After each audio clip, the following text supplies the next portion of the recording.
भगवती बैठी है और आकाश से अंबर से विमान जा रहे थे। पूछा ये सब कहाँ जा रहे हैं? शंकर जी ने कहा रास्ता है, जा रहे होंगे। कहा नहीं बताइए। तब भोलेनाथ ने कहा मेरे अपमान के लिए तुम्हारे पिता ने हरिद्वार में एक बहुत बड़े यज्ञ का आयोजन किया है, तो ये लोग सब वहाँ जा रहे हैं।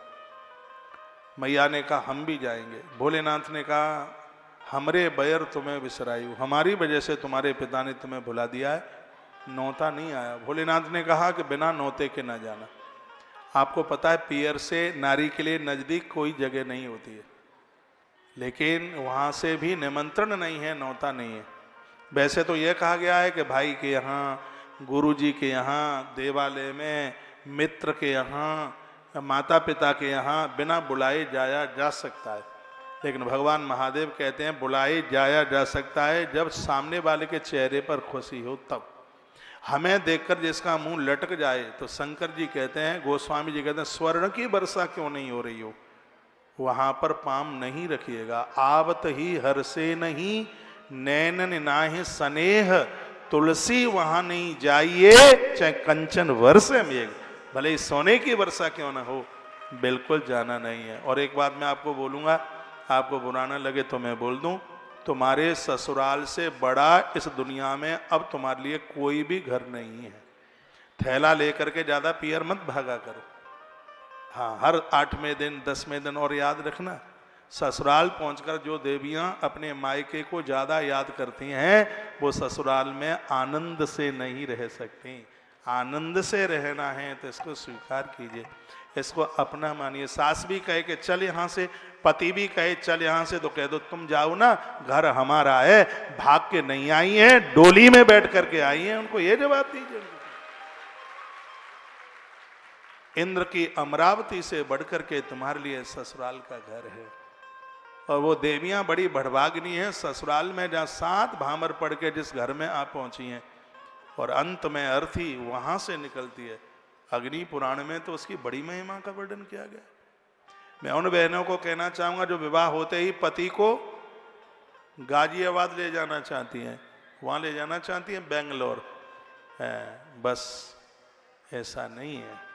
परिवार को अपना मानिएगा, तभी तो आपको खुशी मिलेगी, तभी तो आपको समृद्धि मिलेगी, आनंद की अनुभूति होती है।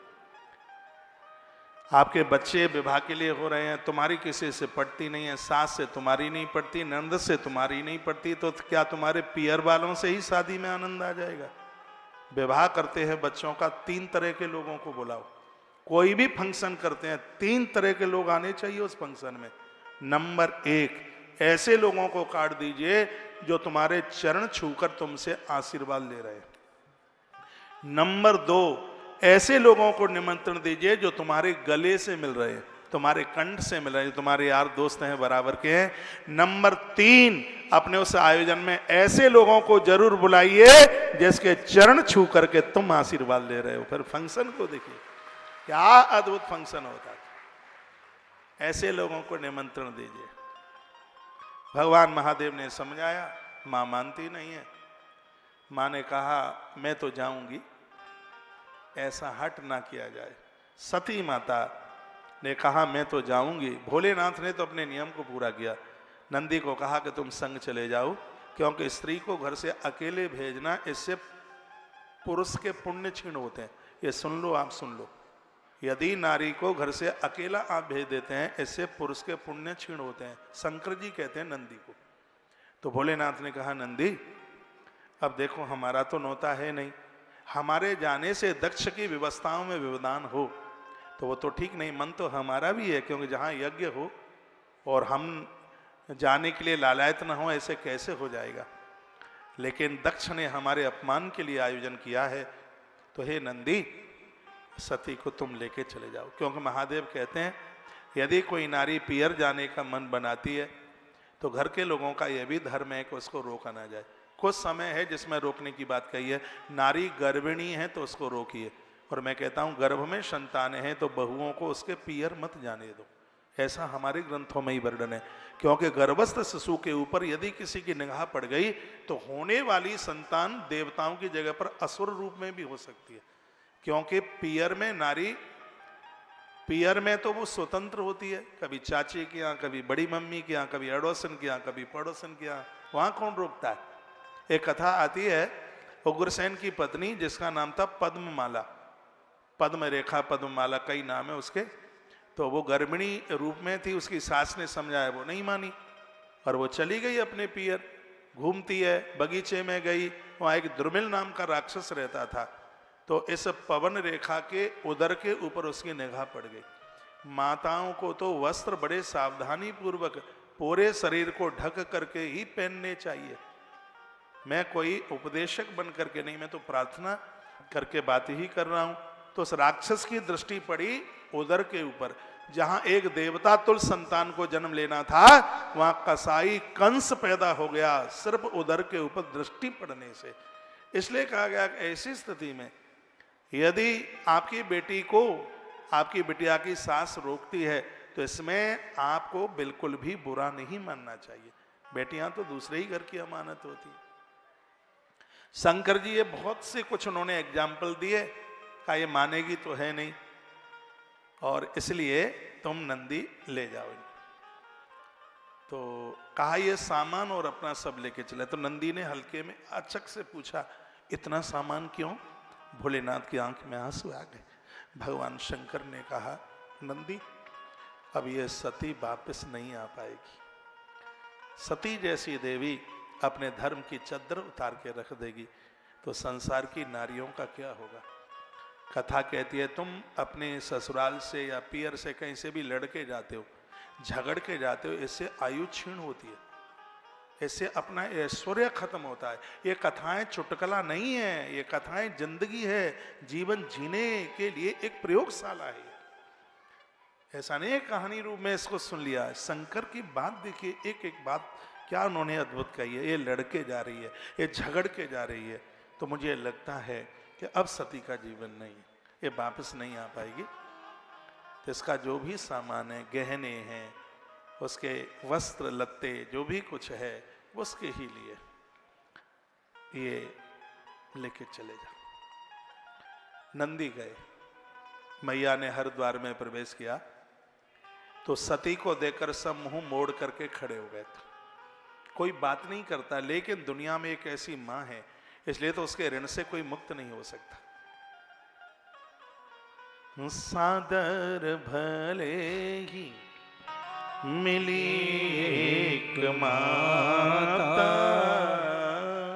सादर भले ही मिली एक माता। ऐसी माँ है, वो बड़े प्रेम से मिली। एक ऐसी माँ थी, बहनें आई वो तो ढिठाई करने लगी, हंसी करने लगी, दिल्लगी करने लगी। एक तो बोली, सती हमने सुना तुम्हारा नौता भी नहीं गया तो भी तुम आ गए। बाण का घाव भर सकता है लेकिन वाणी का घाव कभी नहीं भर सकता, इसलिए इस वाणी से कभी किसी को चोट ना पहुंचा। बाद में कहा आई एम सॉरी, ये न्याय अंग्रेजों का हो सकता है? पहले जूतियां मार दो फिर सॉरी बोलो, ये कहां का न्याय है? आदमी मरते दम तक उस अपमान को भूल नहीं पाता। इसलिए सोच करके समझ करके बोलिए। आप बोल रहे हैं बड़ी बात नहीं है, आप बोल क्या रहे हैं ये बड़ी बात। शब्द तो मंत्र बनने की आवश्यकता, मंत्र बन जाए। किसी ने बात नहीं करी, मां की आंख में आंसू आ गए। एक मां जरूर बोली, कहने लगी बेटा महादेव नहीं आए। सती रो पड़ी और सती माता ने कहा, हे मां नौता नहीं गया, मैं चली आई। मैया यज्ञ कहां हो रहा है? यज्ञो हम यज्ञ कर्मा हम यज्ञा ज्ञानी सर्वसा, यज्ञात्मा यज्ञ निरतो यज्ञ वायु में वही, भगवान यज्ञ स्वरूप है। मैया ने उस यज्ञ के दर्शन की बात कही। जा करके देखा सती यज्ञ स्थल का हाल, शंकर जी ने जो कही आया उसका ख्याल। पति की बात नहीं मानोगी तो पछताना पड़ेगा। जानकी माता को राम जी समझाए थे, बोले कि वन में मत जाओ, वन में कष्ट है, लेकिन मैया जानकी नहीं मानी तो परिणाम क्या भोगने पड़े सब जानते। बड़ों की बात माननी चाहिए। सती माता ने भी नहीं माना, उसके परिणाम देखिए। जा करके देखा सती यज्ञ स्थल का हाल, शंकर जी ने जो कही आया उसका ख्याल। भोले बाबा ने कहा वो सब मैया याद करते हुए रो रही है। सभी देवताओं के लिए स्थान दिखाई दिया, लेकिन कहीं भी भगवान शंकर के लिए स्थान नहीं। महात्मा दधीची ने बोला भी था इसको कि भोलेनाथ को स्थान दे, तो कैसा स्मन वेदांश ज्ञानसा कर्मणा व्योदान प्रतिष्ठान सर्वाणी सोसो विष्णु यागत। कहता है कि सगरे वेद विष्णु में, मैंने विष्णु की पूजा कर ली, सबकी कर ली। दधीची को अपमान करके वहां से निकाला गया। और जिन सभाओं में महापुरुषों का, गुरुजनों का, माता पिता का अपमान होगा, वो कार्य कभी पूरे हो ही नहीं सकते। कंस के दरबार में महापुरुषों का अपमान हुआ, रावण के दरबार में महापुरुषों का अपमान हुआ, दुर्योधन के दरबार में महापुरुषों का अपमान हुआ। उसके परिणाम क्या हुए? कथाएं कहती हैं कि वृद्धों का आदर करो, सम्मान करो, तुम्हारे सिगरे काम बनेंगे। लेकिन वृद्धों का, विवेकी जनों का अपमान करके और यदि कोई प्रसन्न रहना चाहे तो ये बिल्कुल संभव नहीं। कहता प्रतिष्ठान सर्वाणी सोच विष्णु रहागता, मैंने विष्णु को बैठा लिया, मैं कोई महादेव बादेव को नहीं जानता। इतना बड़ा अपमान। मैया वहां पर आई और दक्ष सामने खड़ा ही था। जब जगह भगवान शंकर के लिए नहीं दिखाई दी तो माता सती की आंख में आंसू आ गए। जो माँ ये बोली पितृम महान यज्ञो भविति तथा श्रुतम, जो कह रही थी मेरे पिता ने कितना बड़ा काम किया, यज्ञ का कार्य, और अब क्या कहती है, मैं कितनी अभागिन हूं कि दक्ष जैसे बाप से मैं पैदा हुई। सती माता कहती है कि अच्छे माता पिता तो बड़े पुण्यों से प्राप्त होते हैं। पता नहीं मेरा ऐसा कौन सा अपराध था जिसकी वजह से तुम मुझे पिता के रूप में मिले। सगरे देवता जिसकी देहली पर दरबार में हाजिरी लगाते हैं, और ऐसे महादेव का तुमने अपमान किया। मैया ने कहा जितने संत ऋषि महापुरुष यहाँ पर बैठे हुए हैं और जिन्होंने ये त्रुटि गलती की है, सबको इसका भोग भोगना ही पड़ेगा। ये मैया बोली। माँ को इतना क्रोध आया, मैया की भ्रकुटी चिढ़ गई और मैया के दाहिने चरण से जमीन में अग्नि प्रकट हो गई। और माँ ने कहा ये दक्ष, जो तूने किया है इसका भोग तुझे भोगना पड़ेगा। उसी समय माता की देह में अग्नि का प्रकोप हुआ, छर छर शरीर पूरा झुलस गया। नंदी भृंगी ने यज्ञ को विध्वंसित कर दिया। नारद जी ने भगवान शंकर को कहा ऐसा ऐसा हुआ है। भगवान महादेव को भारी क्रोध हुआ, जटा धरती पर पटकी। सिरा दे, इधर ध्यान नहीं है। जटा धरती पर पटकी और उससे एक वीरभद्र नाम का गढ़ तैयार कर दिया। वीरभद्र अपने साथ में बहुत सेना लेता हुआ दक्षा प्रजापति के पास पहुंचा, मस्तिष्क को उखाड़ा, यज्ञ में डाल दिया। दक्ष की मृत्यु हो गई। भगवान नारायण ने महादेव का वंदन पूजन किया। शंकर आस्तोष हैं, बड़े जल्दी प्रसन्न हो जाते हैं। बकरे का मुख तो दक्ष के माथे पर लगा दिया और तत्पश्चात झुलसा हुआ शरीर अपने कंधे पर डालकर भगवान ने धरती का भ्रमण किया, धरती की परिक्रमा करी। भगवान नारायण के चक्र के द्वारा माई का अंग धरती पर जहां जहां पर गिरा, वहां पर शक्ति पीठें तैयार हो गईं। वो लोग बड़े बड़भागी हैं, बड़े भाग्यशाली हैं जिन्होंने इन शक्ति पीठों का दर्शन किया है। बहुत शक्ति पीठ अपने भारत में है, बहुत बांग्लादेश में है, कुछ पाकिस्तान में भी हैं। 51 शक्तिपीठ है। 52 शक्तिपीठ, 52 शक्तिपीठ माता वैष्णो देवी को स्वीकार किया गया। बताते हैं यदि 51 शक्तिपीठ का पूरा दर्शन नहीं हो पाता है, यदि माता वैष्णो देवी का जो दर्शन कर ले, उन्हें संपूर्ण शक्तिपीठ के दर्शन करने का फल प्राप्त हो जाता है।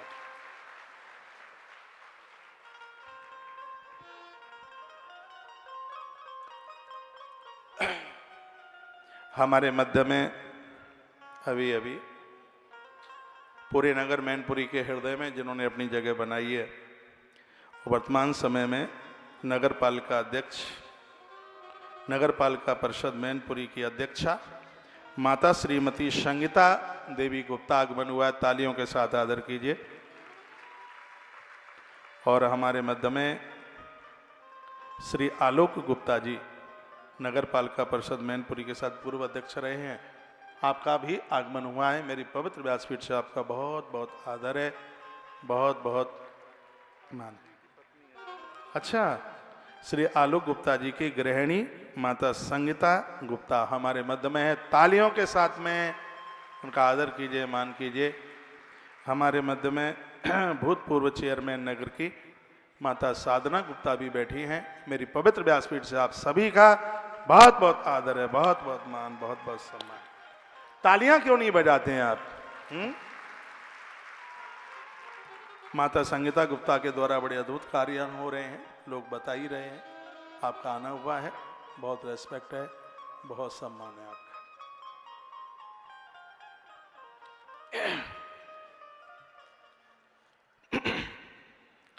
तो मैं निवेदन कर रहा था व्यासपीठ से कि मैया का अंग जहां जो गिरा वहीं शक्तिपीठ बनकर के तैयार हो गई। जो नवरात्रा का व्रत करते हैं, कालका पुराण में लिखा है, उन्हें शक्तिपीठ दर्शन करने का फल तत्काल प्राप्त होता है।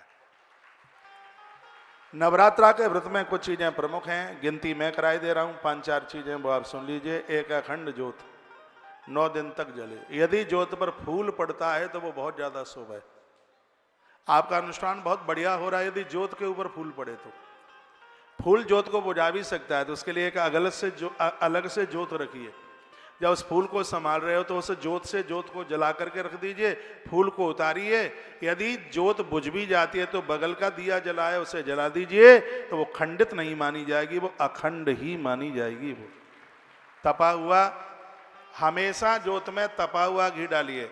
अग्नि पुराण में लिखा है कि जमे हुए घी से यज्ञ करना अपराध है और जमा हुआ घी ज्योत में डालना भी अपराध है। पहले चूल्हे पर घी को गर्म कीजिए, उसके बाद फिर उसको ज्योत में डालिए। उसकी बड़ी महिमा, उसकी बहुत बड़ी विशेषता बताई गई है। तो अखंड ज्योत, दुर्गा पाठ, कन्या पूजन और यज्ञ,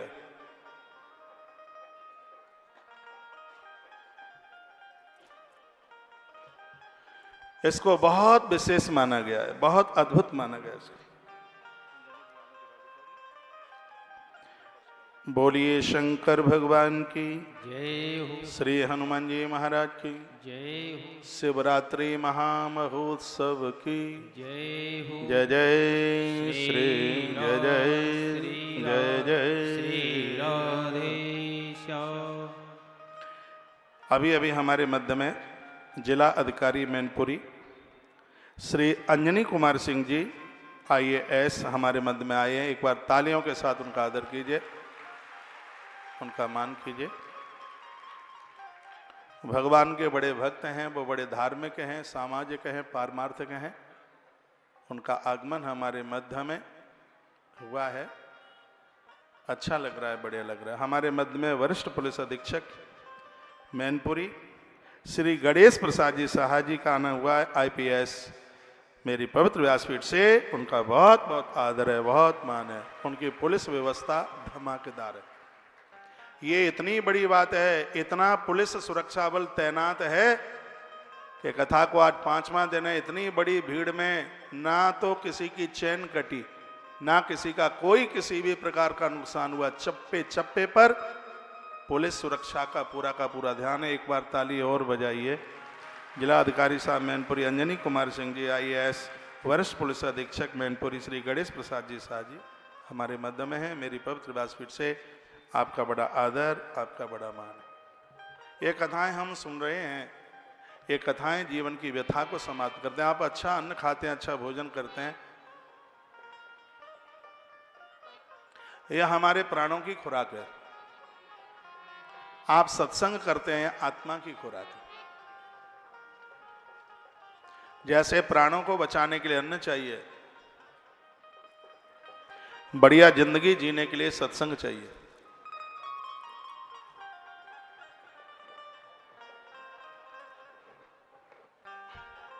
सत्संग से विवेक मिलता है। आदि शंकराचार्य भगवान ने विवेक की व्याख्या की है।